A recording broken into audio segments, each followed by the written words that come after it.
மதிப்பிற்குரிய பிற்படுத்தப்பட்ட சமுதாயத்தினரின் உரிமைக்கான கூட்டமைப்பை ஏற்படுத்திய தலைவர்களுக்கும் இதில் திரளாக கலந்து கொண்டிருக்கும் பிற்படுத்தப்பட்ட சமூகத்தை சார்ந்த மக்களுக்கும் அவர்கள் தங்கள் இழைந்த உரிமைகளை பெறுவதற்காக நாம் இங்கு கூடியிருக்கிறோம். பல தலைவர்களும் பல கருத்துக்களை சொன்னார்கள். நாம் எப்படி இதை அடைவது என்று போராடலாம், உண்ணாவிரதம் இருக்கலாம், ரோட்டில் இறங்கலாம், எல்லாம் செய்யலாம். அதில் ஆனால் இது அரசின் காதுக்கு செல்லுமா?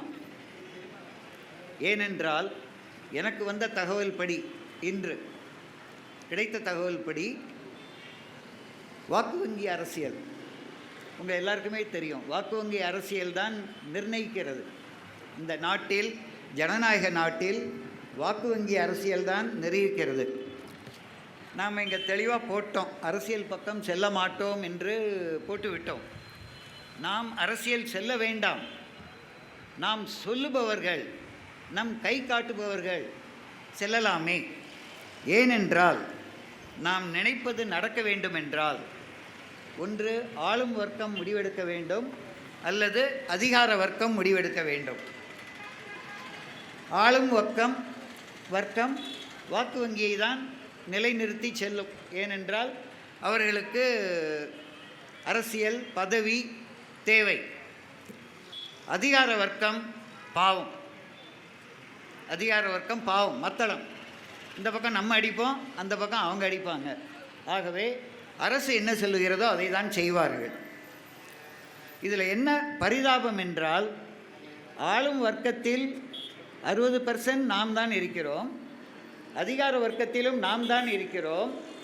ஆனால் நாம் யாருமே நம் சந்ததியினருக்கு தீங்கிழைத்து கொண்டிருக்கிறோம் என்று அவர்களுக்கு தெரியவில்லை. எனக்கு எதுவும் ஆக வேண்டியதில்லை. ஆனால் என் பேரன் பேத்தி நல்லா இருக்குது அப்படின்னு சொல்லி நினச்சிட்டு உட்காந்துடுறோம். ஒரு சிறு உதாரணம் சொல்லுகிறேன், நான் அதிக நேரம் எடுத்துக்கொள்ளவில்லை என்றால். சவுதி அரேபியாவின் மன்னர் ஒன்று சொன்னார். எங்கள் பெரிய தாத்தா, கிராண்ட் தாத்தா ஒட்டகத்தில் போனார். எங்கள் தாத்தா ஒட்டகத்தில் போனார். எங்கள் அப்பா நம்ம ஊர் அம்பாசடர் கார் மாதிரி போனார்.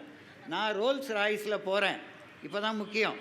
என் பையன் பென்ஸில் போகிறான், என் பேரன் ஆடியில் போகிறான்.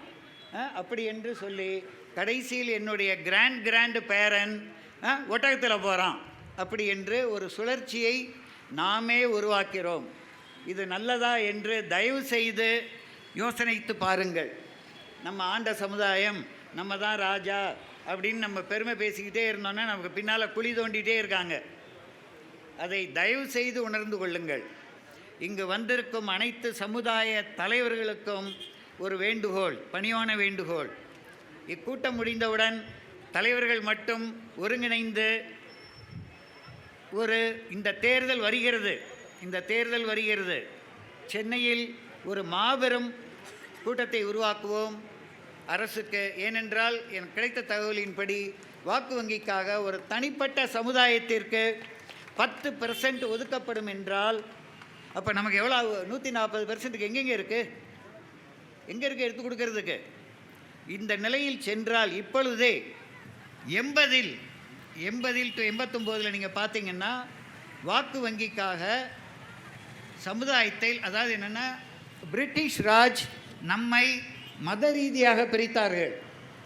அதற்கு பிறகு 89 நம்மை ஒரு கருப்பு சட்டம் இயற்றி 12% கூட இல்லாதவர்களை கிட்டத்தட்ட ஒரு 17 சமூகத்தினரை ஒருங்கிணைத்து ஒரு சமுதாயமாக காட்டி, அதில் அவங்க கல்யாணம் கூட பண்ணிக்க மாட்டாங்க பார்த்திங்கன்னா, ஒருங்கிணைத்து அவர்களுக்கு 20% கொடுத்துவிட்டு பெருமையாக சொல்லிவிட்டு அதற்குள் யாருக்கும் தெரியாமல் தான் சார்ந்த சமுதாயத்தை உள்ளே நுழைக்கிறார்கள்.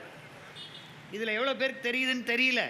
இதற்கு ஆளும் வர்க்கமும் தலையாட்டுகிறது, அதிகார வர்க்கமும் தலையாட்டுகிறது. அவ்வளவு யார் நம்ம எம்எல்ஏக்கள், சட்டம். ஸோ இதில் நம்பர் கேம் தான் இப்போ முக்கியம். டெமோக்ரஸியில் நம்பர் கேம் தான் முக்கியம். இங்கே நம்ம இப்படி உட்காந்துட்டு என்ன வேணாலும் பண்ணலாம். ஆனால் உங்கள் தலைவர்களுக்கு நீங்கள் தயவு செய்து கட்டுப்பட்டு அவர்கள் யாருக்கு வாக்களிக்க வேண்டும் என்று சொல்லி வாக்கு வங்கியாக உருவானால்தான் முடியும். இன்று மைனாரிட்டிஸ் வாக்கு வங்கியாக இருப்பதால் தான் பயப்படுறாங்க. ஒரு 3% பாப்புலேஷன் மிரட்டுது, 2.5% பாப்புலேஷன் மிரட்டுது. இவங்க 12%ன்னு சொல்கிறவங்க அன்றைக்கி நானும் பார்த்தேன், அந்த ப்ரொசஷனில் கல்லடிக்கிறாங்க, இது பண்ணுறாங்க. இதில் ஒரு முக்கியமாக ஒன்று சொல்கிறேன். இந்த அரசு இப்போ தற்போது இருக்கும் அரசு பயந்து போய் 10% என்று கொடுத்தால் நாம் அவர்களை சமூக பாய்காட் செய்ய வேண்டும். நாளைக்கு பொண்ணு மாப்பிள்ளை கேட்குறதுக்கு நம்மகிட்ட தானே வரணும், போட்டோம், யார் கொடுக்குறாங்களோ அவங்ககிட்ட போகட்டும் என்ற இது நிலைமையை உருவாக்க வேண்டும். தாய்மார்களே, நீங்கள் தான். நான் என்னுடைய மாணவர்களுக்கு சொல்லுவேன், டாக்டராக இருக்கும்போது, அப்பா நீங்கள் கொரோனாவுக்கு பயப்படக்கூடாது, போராடணும். ஆனால் ஒய்ஃபுக்கு பயப்படணும், போராடக்கூடாதுன்னு. ஆகவே தாய்மார்களே, தயவு செய்து பணத்தை பெற்றுக்கொண்டு, ஏன்னா அந்த ஒரு கல்ச்சர் உருவாகிவிட்டது. ஏன்னா நீங்கள் ஒரு 2000 வாங்கிட்டு ஒரு 5 வருஷம் ஒருத்தனுக்கு கொடுக்கும்போது 5 வருஷம் எத்தனை தடவை போயிடுது. அடுத்தது நம்ம சொன்னாங்க நீதிமன்றத்தை நாடுவோம்னு. ஒன்றும் நடக்காது. நீதிமன்றம் இழுத்துக்கிட்டே போவோம். நடிகருக்கு எதுன்னா உடனே எடுத்துரும் அந்த ஃபைலை. அது ஏன்னு எனக்கு தெரியாது. நான் நீதிமன்ற அவமதிப்புக்காக எதுவும் சொல்லவில்லை. நீதி கொடுக்கும். Delayed justice, delayed justice. யோசித்து பாருங்கள், 30 வருஷம் கழிச்சு இது சரியில்லைன்னு அவங்க இந்த ஜிஓ சரியில்லைன்னு சொல்லும், அதுக்குள்ளே 300 பேர் உள்ளே நுழைஞ்சிருப்பாங்க அதில். So delayed justice, denied justice. ஆகவே நீதிமன்றத்தை சொல்லி குற்றம் இல்லை. அத்தி பூர்த்தாற்போல் ஜட்ஜ்மெண்ட் கொடுப்பாங்க. 2 முறை நீதிமன்றம் சொல்லியிருக்கிறது, எந்த ஒரு தனி அமைப்புக்கும் ஒதுக்கீடு கொடுக்கக்கூடாதுன்னு சொல்லியிருக்கு. முதல்ல என்ன பண்ணாங்க, ஒதுக்கீடு கொடுத்து என்ன பண்ணியிருக்காங்க, இதெல்லாம் எடுங்கன்ன உடனே பார்லிமெண்ட்டை கூட்டி உடனே ஒரு சட்டம் ஏற்றிட்டாங்க. சட்டம் ஏற்றினோடனே நீதிமன்றம் உள்ளே நுழைய முடியல. இது ஒன்று. 2வது, தனி ஜாதிக்கு கொடுக்கக்கூடாது அப்படின்னு தெளிவாக நீதிமன்றம் சொல்லுது. உச்ச நீதிமன்றம் தெளிவாக சொல்லுது. என்னடா பண்ணலாம் அப்படின்ன உடனே எங்கேயுமே இல்லாத, இந்தியாவில் எங்கேயுமே இல்லாத மோஸ்ட் பேக்வேர்டுன்னு ஒன்றை கொண்டு வந்து அதில் உள்ஒதுக்கீடு 12%க்கு 20 பேர். அந்த தலைவர், அதை வாங்கிய தலைவரில் அந்த 20%ல் எத்தனை ஜாதி இருக்குதுன்னு கேட்டால் கூட 1 இயர் அப்படிங்கிற ஜாதி தவிர வேறு எதுவும் அவருக்கு தெரியாது. அப்படிப்பட்ட ஒரு நிலைமையில் இன்று அனுபவித்து கொண்டு இருக்கிறார்கள். அரசு வேலை என்பது முதல்லலாம் சொல்லுவாங்க, அதாவது அரை காசுனாலும் அரை காசு என்றாலும் அரசு வேலை என்று சொல்லுவார்கள். ஆகவே அதில் இருந்தால் பலருக்கு உதவ முடியும். ஆனால் இன்றைக்கி ஏன் நமக்கு உதவ முடியாமல் போச்சு? அரசு வேலையையும் பெற்றுக்கொண்டு லஞ்சமும் பெற்றுக்கொண்டு இருக்கிறார்கள். பாருங்கள் எப்படி சேஞ்ச் ஆகிருக்கு பாருங்கள். ஸோ ஒதுக்கீடினுடைய அவலம், இதெல்லாம் ஒதுக்கீடு அவலம். இப்போ நான் திருப்பியும் வர்றேன் வாக்கு வங்கி அரசியலுக்கு. திரு பச்சைமுத்து என்ற தனிநபர் இந்திய ஜனநாயக கட்சி என்று ஒன்றை உருவாக்கி இந்த பெல்ட்டில், அதாவது அவங்க சொல்லிக்கிறாங்க 1 இயர் பெல்ட்டு, இந்த பெல்ட் அப்படின்னு எந்த பெல்ட்டும் கிடையாது எங்கேயுமே. எல்லா இடத்துலையுமே ஏதாவது ஒரு ஜாதி தலை தூக்கி ஏதாவது பண்ணால் மற்ற ஜாதிக்காரங்களாம் சேர்ந்து தோற்கடித்து விடுவார்கள். திரு பச்சைமுத்து என்பவர்கள், அவர்களுடைய சமுதாயம் சின்ன சமுதாயமாக இருந்தாலும் ஜெயிக்கும் வாய்ப்பு, அதாவது ஜெயிக்கக்கூடிய வாக்கு வித்தியாசத்தை உருவாக்கி ஒரு சீட்டு கூட கிடைக்காமல் செய்தார்கள். ஆகவே திரு ராம்தாஸ் அவர்கள் என்ன சொன்னார்னா, என்னுடைய முதல் எதிரி திரு பச்சைமுத்து அப்படின்னு சொன்னார். ஏன்னா ஒரு சீட்டும் கிடைக்கல. அதுக்கப்புறம் என்ன பண்ணாங்க, இப்போ நம்ம ஜனநாயகத்தில் பின் வழியாக போகிறதுக்குன்னு ஒரு வழி இருக்குது. அதனால் பின் வழியாக பார்லிமெண்ட்டில் போய் உட்காந்துக்கிட்டாங்க. அதில் 2 ஜட்ஜை உள்ளே நுழைத்து விட்டார்கள் சுப்ரீம் கோர்ட்டில். ஸோ எப்படி வரும் உங்களுக்கு நியாயம்? எப்படி வரும் கோர்ட்டில்? ஜாதி மத ரீதியாக நீதிமன்றம் கைப்பற்றப்படும் பொழுது எப்படி வரும்? சரிங்கங்க, ஏங்க சொன்னாங்க ஒரு டாக்டர் ஜாதி மதம் பார்க்கக்கூடாதுன்னு. ஸோ மருத்துவராகிய நான், அறுவை சிகிச்சை நிபுணராகிய நான் ஏன் மேடைக்கு வரணும்? ஓபிசி உங்களுக்கு மட்டும் கிடையாது, எங்கள் சமுதாயம் பெரிய சமுதாயம், அதாவது புறக்கணிக்கப்படுகிறது. அதுக்கு காரணம் நாம் ஒருங்கிணைக்கப்படவில்லை. நாம் ஒருங்கிணைந்தால், இன்றைக்கும் நான் திரு ரத்ன சபாபதி அவர்களிடம் நான் கூறினேன், சார் அரசியல் வேண்டான்னு சொல்லாதீங்க, அரசியலுக்கு நம்ம போக வேண்டாம். Let us be the king maker. நம்ம சொல்கிறவங்க அங்கே உள்ளே இருக்கட்டும். யாரெல்லாமல் இருக்கணும்னு சொன்னேன்னா நாளைக்கு அவங்க நம்ம சொல்கிறத கேட்கலைன்னா ஜெயிக்க முடியாது தொகுதிக்குள்ளே. இன்றைக்கி இது 10% கொடுத்துட்டா நாளைக்கு அவங்க இங்கே வருவாங்க, இங்கே தான் நிற்க போகிறாங்க. ஓட்டு போட போகிறீங்களா? போடுங்க. நாளைக்கு எல்லாத்தையும் அவங்களுக்கு தாரை வாத்துட்டு வந்துட்டு நமக்குப்பா நமக்கு துட்டு இருக்குப்பா, நம்ம வாழ்ந்தா போகிறோம், மற்றவங்களாம் நம்ம தோட்டத்தில் வேலை செஞ்சுட்டு இருந்தால் போகிறோம் அப்படின்னா போருமா? நிலைமையை புரிந்து கொள்ளுங்கள். இந்த நிலைமையை புரிந்து கொள்ளவிட்டால், அதாவது ஆளும் வர்க்கமும் அதிகார வர்க்கமும் வாக்கு வங்கியை நோக்கி தான் காய்களை நகர்த்துகின்றது. நாமும் வாக்கு வங்கியை நோக்கி காய் நகர்த்தினால் நாம் வெற்றி பெறுவது உறுதி. ஆகவே இல்லை நம்ம போராடலாம், மொபிலைசேஷன் பண்ணுற என்னங்க, நம்ம எல்லாம் பணம் இல்லாமல் வரோங்க. ஒரு 2-3 நாட்களுக்கு ஒரு வாரத்திற்கு முன்னால் சென்னைக்கு ஒரு 3000 பஸ்கள் கொண்டு வரப்பட்டது ஒரு நிகழ்ச்சிக்காக. 500 ரூபாய் வரும், போகும்போது கவனிப்பு, போன உடனே பிரியாணி. நாங்கள் சாப்பிடாமல் இருக்கோங்க இவ்வளோ நேரம். அதில் உண்மையாக சாப்பிடாமல் இங்கே உட்காந்துட்டு என்ன பிரயோஜனம்? வாக்கு வங்கி வர்ற அன்றைக்கி பிடிங்க கழுத்தை தயவு செய்து. ஏங்க நீங்கள் இருக்க முடியாதா எம்எல்ஏவா? யாரெல்லாமோ இருக்கும்போது ஏன் நீங்கள் இருக்க முடியாதா? நீங்கள் எம்எல்ஏவாக வரக்கூடாதா? தயவு செய்து என்னுடைய தாழ்மையான வேண்டுகோள், மாற்றி யோசியுங்கள். இந்த ஜனநாயகத்தில் தேவை நம்பர் கேம், நயவை நம்பர் கேம். ஸோ ஒரு சீட்டுடன் இருந்த பிஜேபி, ஒரே ஒரு சீட்டுடன் இருந்த பிஜேபி அடுத்த எலெக்ஷனில் 180ன்னு வந்துடுச்சு. அதுக்கப்புறம் பார்த்தீங்கன்னா 2/3. இன்றைக்கி பார்த்தீங்கன்னா உலகத்திலேயே பணக்கார கட்சி, அமெரிக்காவிலேயாவது டெமோக்ராட்டிக் அண்ட் ரிபப்ளிக் பணக்கார கட்சியாக வந்திருக்கிறது. நம்ம இத்தனை சமுதாயம் சேர்ந்து நாம் ஏன் பிரபலப்படுத்த முடியாது? ஸோ மன்னிச்சிடுங்க, நான் ஏதாவது தப்பாக சொல்லியிருந்தால்.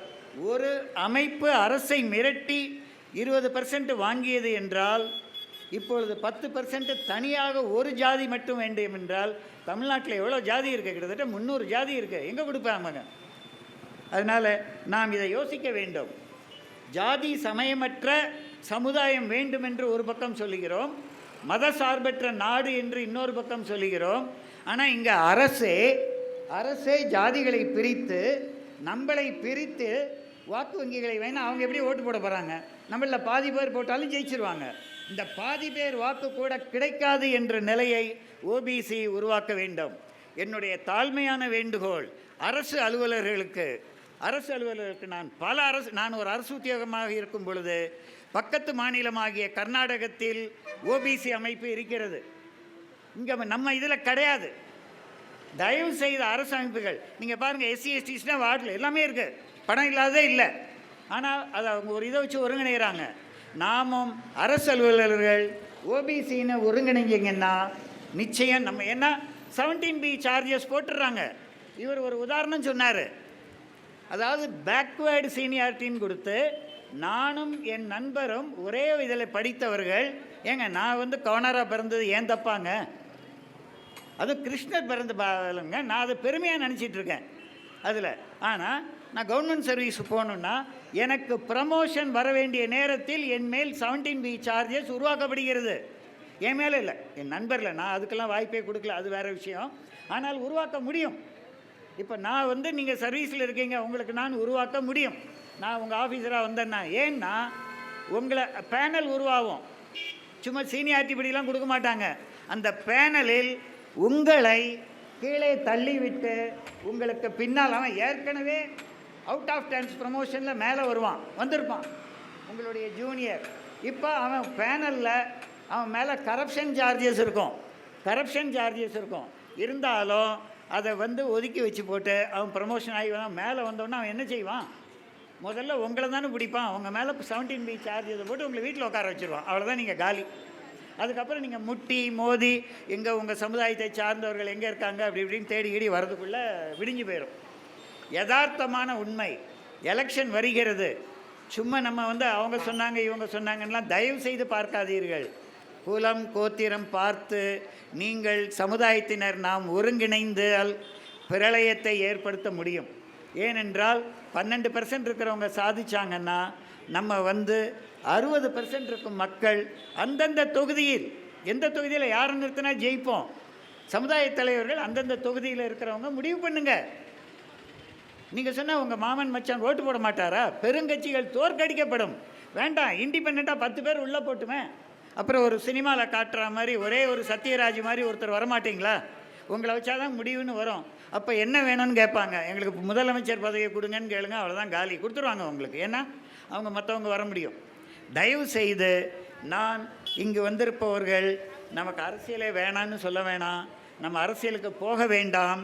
ஆனால் நம்மால் ஒருங்கிணைந்து வாக்கு வங்கியாக இணைந்து இந்த தேர்தலில் ஏதாவது மாற்றி கீத்தி பண்ணினாங்க, எலெக்ஷனுக்காகன்னு கொடுத்துட்டாங்க, பேசிகிட்டு இருக்காங்க, இன்னும் கொடுக்கல.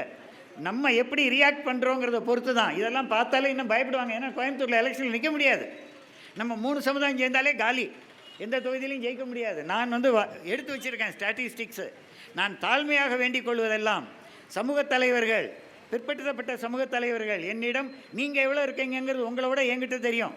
நான் சொல்கிறேன், தயவு செய்து நான் எடுத்து வருகிறேன் திரு ரத்ன சபாபதி சார் அவர்களை. நான் ஓட்டர்ஸ் லிஸ்ட்டோடு நான் வரேன். கோயம்புத்தூரில் எவ்வளோ இருக்குது, நீல்கிரிஸில் நீங்கள் எவ்வளோ இருக்குன்னு, ஜெயிச்சவன் யாருன்னு பாருங்கள். ஒரு அமுக்கங்க, அவ்வளோதான், காலி. ஜெயிக்க வைக்க முடியாது. ஸோ ஆளும் கட்சிகள், அதிகாரம் கட்சிகள், நாங்கள் தான் கூட்டணி அப்படி இப்படின்னு நினைக்கிறவங்களாம் தோற்று போயிடுவாங்க. அதை தெரிந்து கொள்ளுங்கள். என்னுடைய தாழ்மையான வேண்டுகோள் மீடியாக்களுக்கு, நாங்கள் நியாயமாக போராடும் எங்கள் இயக்கங்களை நீங்கள் முக்கியத்துவம் கொடுப்பதில்லை. ஒவ்வொரு பத்திரிகையிலையுமே மெயினாக எதில் வந்தால் பார்க்காங்கன்னு தெரியும். ஆனால் மீடியாக்கள் எங்களுக்கு உதவுவதே இல்லை. ஏனென்றால் மீடியாக்கள் வாங்கப்பட்டு விட்டன, மன்னித்து விடுங்கள். ஏனென்றால் வாங்கப்பட்டு விடுகிறீங்க அப்படின்னு தான் நான் சொல்லுவேன். ஏன்னா முக்கியத்துவம் கொடுக்க மாட்டேன்றீங்க. நீங்கள் தானுங்க, உங்களுக்காக தானுங்க நாங்கள் இங்கே வந்து நிற்கிறோம். தேவையா? கிருஷ்ணர் பிறந்த குலம், நான் ஜாலியாக இருக்கிறப்ப நான் ஏன் தெருவில் வந்து நிற்கணும்? அதில் கடவுள் பிறந்த குலத்தை சார்ந்தும் நான் ஏன் நிற்கணும்? ஒரு டாக்டர் எல்லாரையும் பார்த்து தான் இப்போ வைத்தியம் பண்ணணும்னு சொல்கிறாரு. நான் பார்த்து தான் பண்ணிட்டு வரேன். நேற்று இரவு எமர்ஜென்சி சர்ஜரி முடித்து விட்டு காலையில் 6 மணி ஃப்ளைட் ஏறி இங்கே எதுக்கு வரேன்? ஏன் வரேன்? மேடையில் பேசணும்னு எனக்கு ஆசை கிடையாது. நான் கூட என் தலைவர் திரு பிச்சை யாதவ் அவர்களை தான் பேச சொன்னேன். எங்கள் அமைப்பின் தலைவர் திரு கண்ணன் யாதவ் அவர்களை தான் பேச சொன்னேன். ஆனால் அவர்கள் சென்னையிலேருந்து நீங்கள் வந்திருக்கீங்க, நீங்கள் பேசுங்கன்னாங்க. இது சென்னை கோயம்புத்தூர் என்று இல்லை. நாம் வாக்கு வங்கி, தயவு செய்து மாற்றி யோசியுங்கள். ஏனென்றால் நீதிமன்றமோ ஆளும் வர்க்கத்தில் எங்கள் மாமா மச்சான் தான் ஐஏஎஸ் ஆஃபீஸர் நம்ம சொல்லிக்கலாம். அவரால் நம்ம பிள்ளைக்கு கூட அட்மிஷன் வாங்கி தர முடியாது, தெரிஞ்சுக்குங்க. நம்மவர் தான் போலீஸில் இருக்கலாம், ஆனால் எஃப்ஐஆர் நம் மீது தான் போடப்படுகிறது. நம் பெண்கள் கடத்தப்படுகிறார்கள், அதை புரிஞ்சுக்குங்க. அப்போவாது வந்தால் சரி, அப்புறம் உங்கள் இஷ்டங்க. நம் பெண்கள், நம் குலம் மதம் மாற்றப்படுகிறது, நம் பெண்கள் டார்கெட் செய்யப்படுகிறார்கள். அதுக்கப்புறம் என்னால் இவ்வளோதாங்க சொல்ல முடியும். எனக்கு 70 வயசு ஆயிடுச்சு. எனக்கு ஒன்றும் இல்லைங்க, நான் நல்லா தான் இருக்கிறேன். ஆனால் என் பேர குழந்தைகள் திருப்பியும் சவுதி மன்னர் சொன்ன மாதிரி ஒட்டகத்தில் ஏற விரும்பலைங்க. அவ்வளோதான் நான் சொல்லுவேன். இந்த நாட்டை விட்டு போயிடும், அதுதான் அவங்க விரும்புகிறாங்க.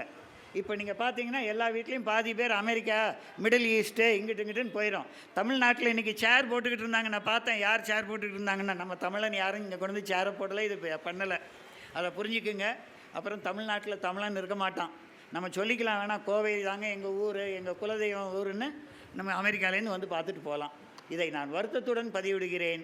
தயவு செய்து உணர்ந்து மாற்றி சிந்தியுங்கள். ஒவ்வொரு சமுதாயமும் பலம் பெறுங்கள். இது எனக்கு வாய்ப்பளித்தமைக்கு என் சமூகத்தின் சார்பாகவும் உங்களுக்கும் கூட்டமைப்பின் சார்பாகவும் நன்றி தெரிவித்துக் கொண்டு விடைபெறுகிறேன். நன்றி, வணக்கம்.